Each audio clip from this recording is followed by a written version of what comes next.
It's almost like I forgot that I'm in a band now after the pandemic and all.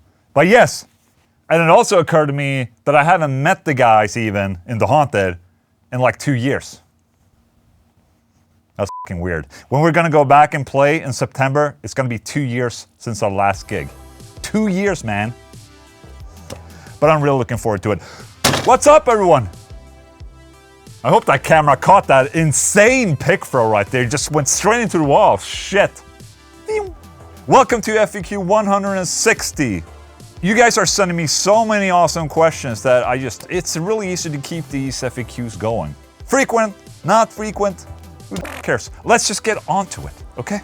Morgan Alexander, FAQ, what's the whole history behind Subcyde and will they ever come to Spotify? Because I can't get enough of it. Okay, if you have no idea what Subcyde is, or what he's referring to, Subcyde was basically one of my first metal bands that I was a part of. Back in högstadiet, that's basically like, I think it's middle school, when you're like 12, 13 years old, when I started playing guitar. There was a friend moving into town, a drummer, and we started a band, a punk band basically, with the name Leif Sniglers. And that was my first real band. We basically played like punk rock, Swedish punk. My first metal band that I had, which is basically consists of the same members. It was the drummer, same drummer, a couple other members as well. Was a band called Subcyde, and we formed around 1997. And we started off by playing, you know, just a metal cover band. We played Pantera and Sepultura, you know, Machine Head, all of that stuff, all the metal that we loved. We started writing demos and stuff around this time as well, and recording in the studio. So we have a couple of demos going from like 1999 up until 2005, 2006. That band was basically my baby. You know, that was what I did in my pastime when I wasn't working and all that. You know, that was my passion right there, this band, Subcyde. And we went on and play a lot of shows in and around Stockholm. I mean, it was a small-sized band in Stockholm where there were a lot of other metal bands at the time. And we were playing the same venues over and over and over for a lot of years. And we released demos after demos in hopes of getting signed like one did. You know, you had a dream back in the day when you were young and ambitious to get signed by a label and all that. It's a cute story.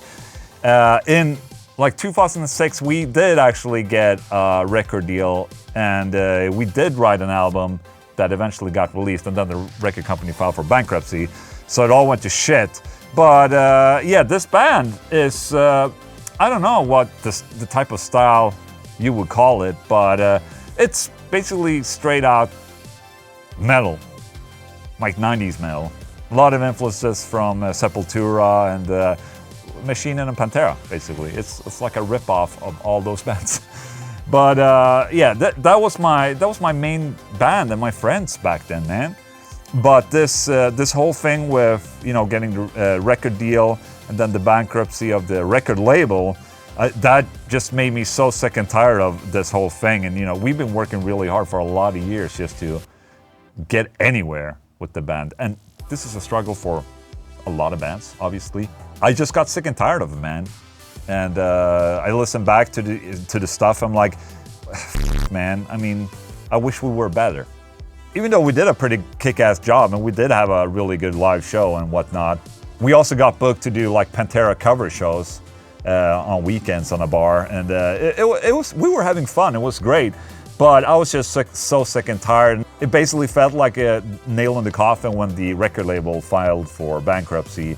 And we were just sitting, just like with the other demos, with a bunch, like a whole fucking stack of CDs, and had no idea what to do. I don't know. I was also very active on forums back in the day, so I had already started, you know, doing production stuff on forums and trying to help people out and whatnot, and do my own demos on there, and you know, recording at home and all that. So from that point, we basically disbanded the band, Subcyde, and I just sat at home and wrote some other bullshit and with drums, you know, it's like Drum Kit from Hell. And eventually I found Mario, who was singing in another band, and we started, you know, he came to my place, we recorded vocals to these demos, and it started to sound really good and really promising, and that's what became Feared later.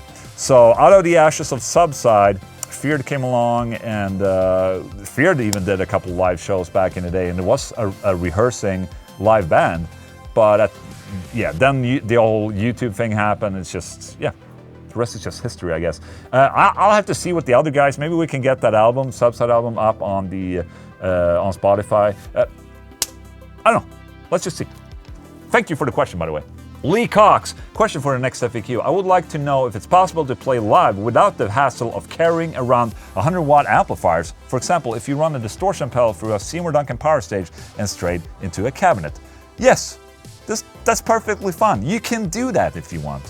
We are in great times. The only thing I have against the Seymour Duncan power stage is that I'm not completely sure it reacts in the way that I want when I crank it up, as I would with a tube amplifier. Theoretically, it shouldn't be a problem. If you're playing a venue that you know has a great PA system, I mean, you don't even need a fucking, you know, power amp or a cabinet. You can connect something straight into front of house. You bring like a multi-effect, something like that, connect it straight to there, using an impulse response, it will sound good. Today, there's just so many different other ways of performing. I mean, you don't need an amp and cab anymore, which is cool.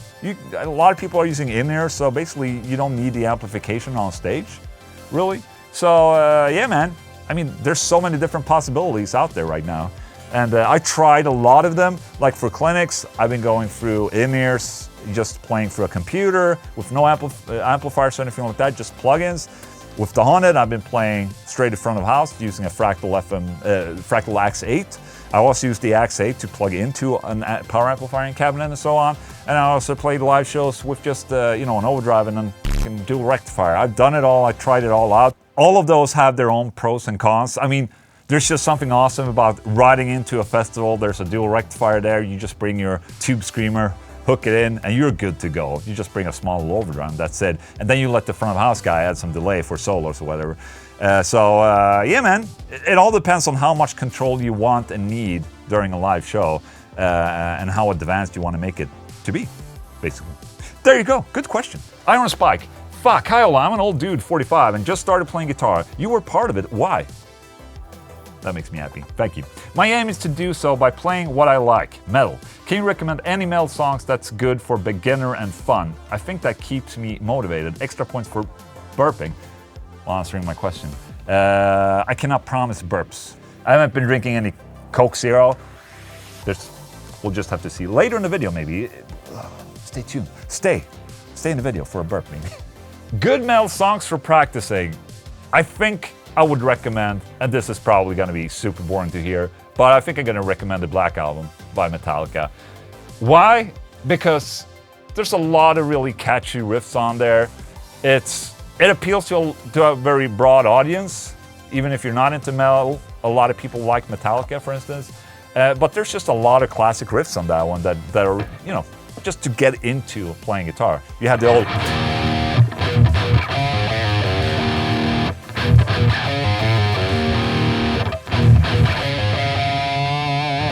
what else?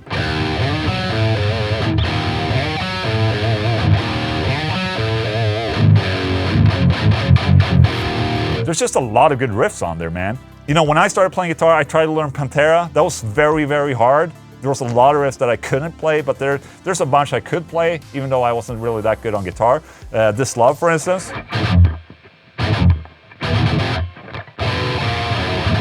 Very easy.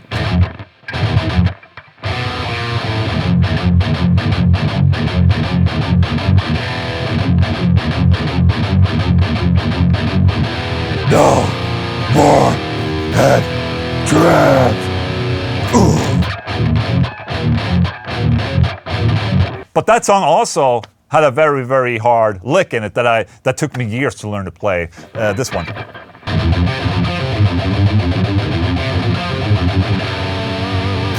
Still have a hard time playing that one. Shit. So Pantera is really up and down. There's a lot of Easy stuff, but there's a lot of advanced and out-of-the-box type riffing right there. But, I mean, just find the songs that you love to listen to, man. I mean, Machine Head, Slayer's a little tougher maybe, but Machine Head is good. Sepultura has a lot of, you know...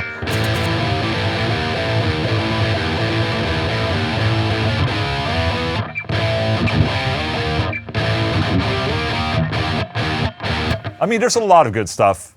90s metal's where it's at, man. Good luck, man, that's awesome. Romulus Dionys. Fuck, Ola, you're Swedish. How come you don't like Yngwie Malmsteen? Ha!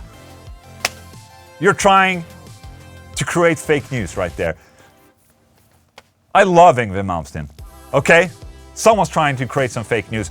I won't abide by it, okay? Yngwie Malmsteen is a f***ing genius. He's one of the earlier shredders, symphonic shredders. He's a legend, man. He's a legend. Now, he's not one of my main guitar influences. I started playing guitar a little later after Yngwie Malmsteen was the shit, you know? And he wasn't really a main influence of mine, but I have listened to a lot of his albums afterwards, later on. And I mean, if you're a Swede, you just have to appreciate another Swede. Just saying. And Yngwie Malmsteen, he's a fucking cool dude who doesn't like donuts, but that's okay. Okay. Sacred Dimension. Hey man, ever consider do a series that you review some small upcoming metal bands? Would be cool. We love your content, man. Helslinger from Finland. Please check us out. Okay. Okay. I'm gonna check it out. Sacred Dimensions.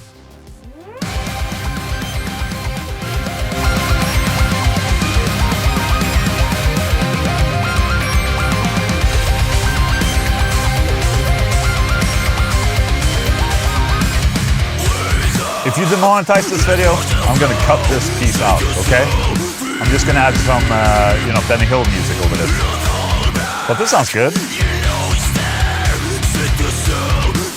The Finns know what's up, to say. Lyrics, all sorts of music, really good. Just saying. Sacred Dimension, yeah man. Makes me proud being a Nordic citizen. Maybe I'll randomly check out smaller bands in FAQs. How about that? Great. That was awesome. Thank you. Lee Wilmer, fuck, what video games are your SWOLA cut scenes from? You know, those little retro animations with you in them. Well, I'd love to know. There was the burp. Thank you. So yeah, you might have seen those in Sunday with Ola or Metal Mornings that I'm doing the Adventures with Ola. They're from one of my favorite games from back in the past. I'm showing 2 LucasArts games.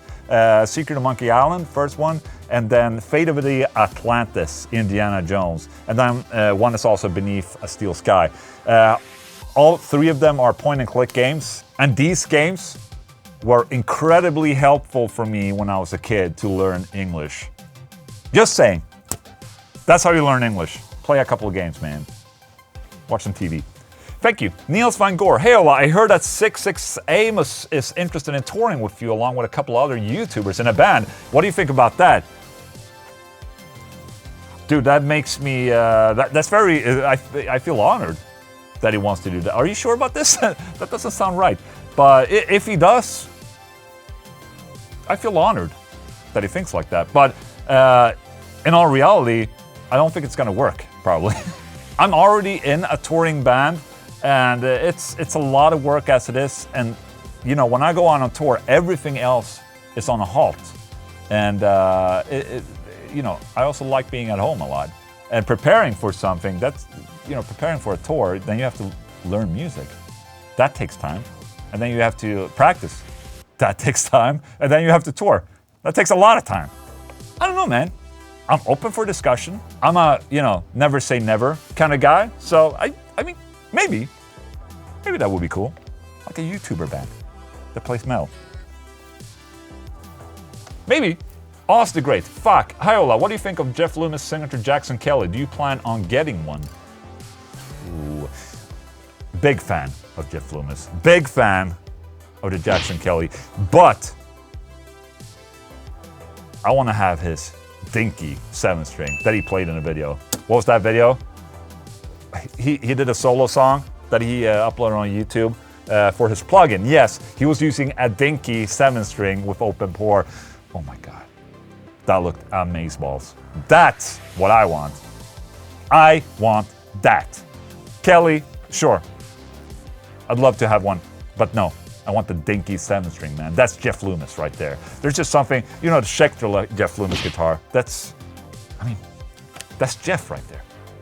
I always kind of picture Jeff with that red Schecter. So the black dinky Jackson is more up my alley than the Kelly. Okay, great.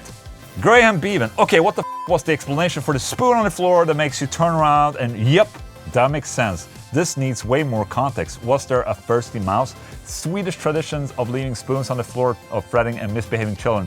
Oh, you're being bad. Look, the spoon troll has been here and left a warning. So, in my previous FAQ, there was a segment where I went into my amp room and there was a spoon on the floor, and I asked Louise what it was, and then she said something, and I said, "Oh, yeah, that makes sense," and then I just let it be, basically. But the internet has gone crazy and wild after this. What was the reason for the spoon being on the floor? Why is there a silver spoon on my floor? And I mean, there could be many different reasons why there would be a spoon on the floor. I mean, for me and Louise, we know exactly why it was on the floor, and it just made a lot of sense to us. So, I mean, that's why it was on the floor. Julian S. So sad that there will not be a Tele-shape soon. I know you don't like it when people tell you what to do, but you absolutely should make a Tele-shape, man, seriously. I know. But as you said, I don't like when people tell me what to do. So, yeah, it's not gonna happen. Henrich von Oetker. Oetker? It's just like the pizza brand, man. Oetker, Dr. Oetker. Please. Oh, that makes me hungry for pizza. Ola, did you ever try a blacktooth Grin? Yes, I've had several blacktooth Grin. I made them myself at home.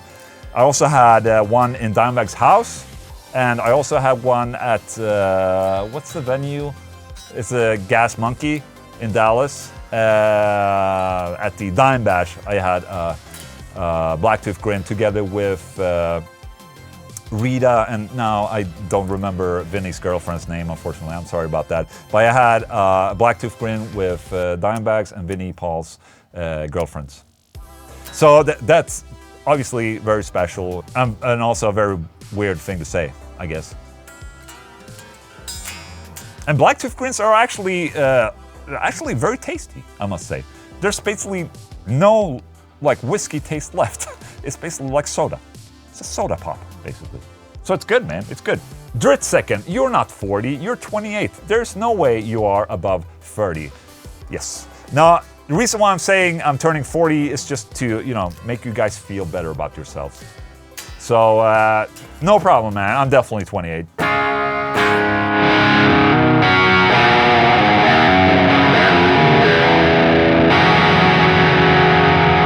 I did write a blues song, though. How does that make any sense? Guys, thank you so much. That was all the questions for today. Hope you enjoyed this little FAQ segment. Please, if you have any questions, put them in the comment section of this video. Maybe I'll get you featured in the next one. Like and subscribe. Shit, thank you. Goodbye.